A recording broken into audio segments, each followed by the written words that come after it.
చివరిగా ఒక్క మాట, ఎలాన్ మస్క్ అయినా, బిల్ గేట్స్ కైనా, బిల్ క్లింటన్ కైనా, నరేంద్ర మోడీకైనా, రేవంత్ రెడ్డికైనా, ఎన్ఎస్ఎస్ స్టూడెంట్ కైనా రోజుకి 24 గంటలే ఉంది. నేను ముఖ్యమంత్రి అయినా కాబట్టి నాకు 48 గంటలు పర్ డే లేదు. నరేంద్ర మోడీ గారికి కూడా 48 గంటలు లేదు. ఎలాన్ మస్క్ కూడా డ్రైవర్లెస్ కార్ కనిపెట్టిన వాళ్ళకు ఇంజనీర్ కూడా 24 అవర్స్. ఈ 24 అవర్స్ లో ఎవరికైనా 8 గంటలు పడుకోవడానికో కుటుంబానికి కేటాయించడానికి 8 గంటలు తీసేయండి. 8 గంటల నాన్ ప్రొడక్టివ్ లైఫ్ ఏమంది. ఇంకా మిగిలింది ఎంత?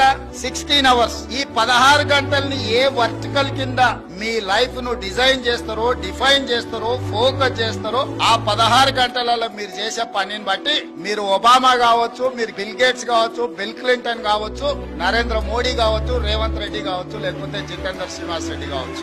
ఈ 16 గంటలలో మన లైఫ్ లో మనం ఏం పని చేయాలనుకుంటున్నాం అనే దాన్ని బట్టి మనం ఏమైతామో డిసైడ్ అవుతుంది. అది కూడా పర్టికులర్ గా 16 ఏళ్ల నుంచి 25 ఏళ్ల లోపల మనం వేసుకున్న రోడ్ మ్యాప్ మిగతా లైఫ్ అంతా పనికొస్తుంది.